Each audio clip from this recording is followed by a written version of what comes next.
ako mga kapatid, ng mga punto na pag-iisipan. Yung iba naman kasi, buksan nyo lang isip nyo, huwag kayong magalit sa akin eh. Yung sinasabi ko nasa Biblia, pagkamatay ko, maligaya na ko. Pray that I will die tonight. I ask all of you, those who are angry with me, because I'm telling you what the Bible is telling us, what I can read from the Bible. There are gods. Pag narinig nyo ng iglesia ni Manalo, galit na sa akin, isa lang ang Diyos, tao si Kristo. Ganun, ang nagkagalaitin. Mali ka dyan, bay. Mali ka dyan, bay. Let us go back to the Bible. Let us be focused in the Bible, and we will not place our salvation at risk. Hindi natin ipapahamak ang kaligtasan natin kung magiging bibliko tayo. Hikayatin uli sa Biblia dahil iniligaw ng marami. Sabi ng Biblia, ang Diyos tumatayo sa kapisanan ng Diyos. Marami o hindi? God standeth in the congregation of the mighty. He judgeth among the gods. Siya'y humahatol sa gitna ng mga Diyos.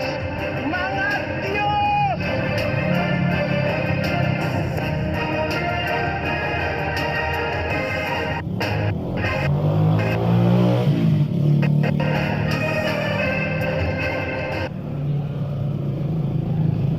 Ngayon po ay nagkakala kami na muling magkita-kita tayo ng personal pagkatapos din ng maraming mga araw na tayo po ay nabinbin sa ganitong gawain.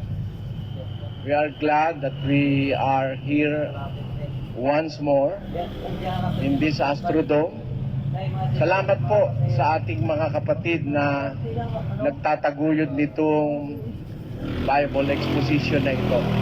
Now, may we say thank you to all our guests and to all those people all over the world that are now monitoring this Bible exposition. Salamat po sa inyong pagtangkilik. Mga kapatid, let me tell you some important points in faith. Bakit tayo nagsusumakit na ganito? Why are we this zealous? Or may I say, why are we this aggressive in reaching out, in telling the world our belief, in preaching the true gospel of our Lord Jesus Christ? Because we all know that we are all living in the perilous times prophesied by Paul the Apostle some 2,000 years ago. 2 Timothy chapter 3 verses 1 up to 7 tells us that in the last days perilous times shall come. Sa mga huling araw, darating ang mga panahong mapanganib. Yan po ang ating panahon. Sa panahong ito, hindi po ang panganib lang yung panganib ng terorismo. Hindi ang panganib lang ngayon yung kasamaan ng tao na kasamaang pisikal. Actually, if you are going to really take a closer look of what the Apostle Paul have written in 2 Timothy chapter 3 verses 1 up to 7, you will realize that the danger that he is trying to elaborate in those verses does not pertain really to physical dangers or dangers about our flesh, about our physical being. It is more on the spiritual side of our being that the Apostle Paul is telling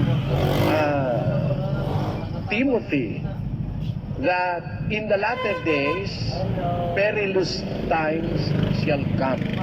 Let us read those verses, Sister Luz.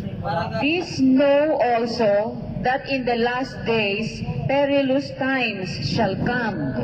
For men shall be lovers of their own selves, covetous, boasters, proud, blasphemers, disobedient to parents, unthankful, unholy, without natural affection, truce breakers, false accusers, incontinent, fierce, despisers of those that are good, traitors, heady, high-minded, lovers of pleasures more than lovers of God, having a form of godliness, but denying the power thereof. From such turn away. 7. Ever learning and never able to come to the knowledge of the truth. You see that? This is very important for us to notice. 3:7 of 2 Timothy tells us, after the enumeration that was done by Paul about the danger that lies ahead of them. Of course, the starting point or the reckoning is during the time of the Apostle Paul, and this will happen in the future. And according to that verse, in the last days, know this, according to the Apostle Paul, he's telling this to Timothy, that in the latter days, perilous times shall come. For men will be lovers of themselves, lovers of pleasure more than lovers of God, truce breakers, blasphemers, etc. On verse 7 it says, ever learning And and never, ever able to come to the knowledge of the you truth. see, always learning, ever studying. You can hear so many Bible studies all over the world, all over our country, all over the Philippines. There are so many Bible studies all over the world. They are ever learning, but they will never come to the knowledge of the truth. That is something that we have to notice, brothers and sisters, everyone out there. Ever learning, but never able to come to the knowledge of the truth. Mapapansin nyo, ito mapanganib ito, mga kapatid. Biro mo, aral ka ng aral. Okay lang sa'yo?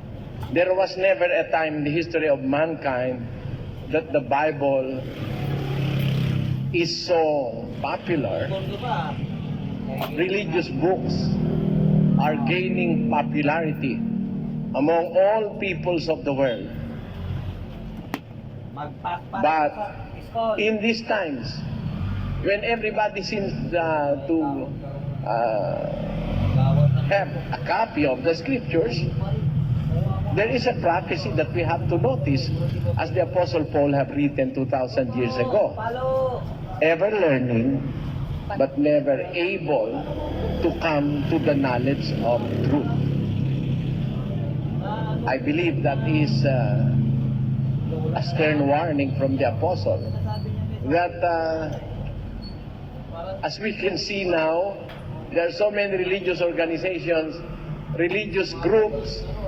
In the Philippines, we have more than 2,000 religious groups, each claiming to be the true group, the true church, or the true congregation.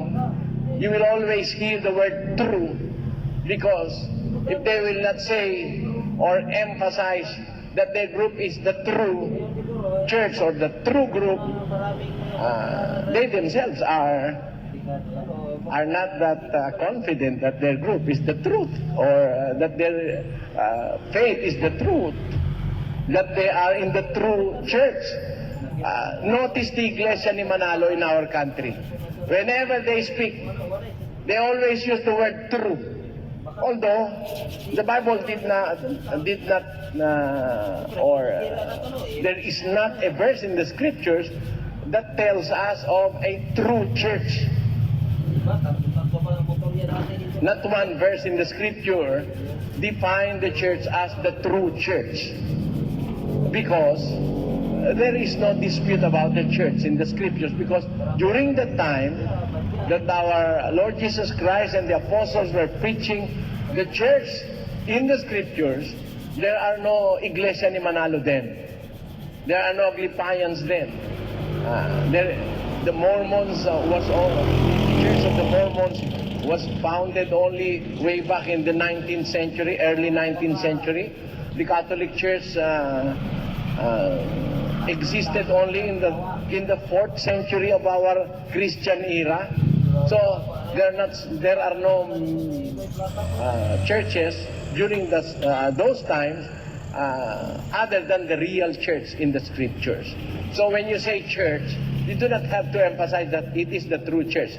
But because we are now living in an environment of suspicion and disbelief, in an environment of deception, it is now famous among religious groups, that word true church. Although there is not a single verse in the scriptures telling us that there is a true church. Of course, when we read the name church in the scripture, it will automatically mean that that is the true church that was founded in the 1st century of our era. Now, the Iglesia ni Manalo is very fond of using that word, tunay na iglesia. Kasi sila rin mismo hindi sila masyadong kumbinsido yung iglesia nila tunay. Naintindihan nyo ba ibig ko sabihin doon, mga kapatid? Para emphasize tunay, ikaw din kasi may duda ka na tunay nga yun sa'yo Kaya nga para makakumbinsin mo yung tao na tunay yun, lagi mo hindi sinasabi yung tunay. Tayo po hindi ganon. Pag sinabi ng Biblia tunay, okay sa akin yun. Pero pag walang sinasabing tunay sa Biblia, ay ayoko naman ang ginagamit yun. Parang yung the word father. The word father in the scriptures is simply father. Our Father which art in heaven, hallowed be thy name. Because it is written simply as our Father. It is the address that our Lord Jesus Christ have prescribed. It is the manner by which we are going to pray, prescribed by our Lord Jesus Christ in the book of Matthew chapter 6, verse 9, that when you pray, do not mean to attack anybody, of course. There are fathers now who uses adjectives and adverbs to emphasize that they are the father that they want to picture or to portray to the people. For example, the priest of the Catholic Church introduces themselves as Reverend Father. Why? Are you not suspicious of what they are doing? Reverend Father. When the Father in heaven was described by our Lord Jesus Christ as the Father. No reverend whatsoever. And the word reverend was used in the Bible, in the King James, only once. 111 verse 9 of the book of Psalms says, holy and reverend is thy name. Which name? Whose name? The name of the Father. Holy and reverend is thy name. Now, the Catholic priests are not content of using the word reverend only. The adjective reverend.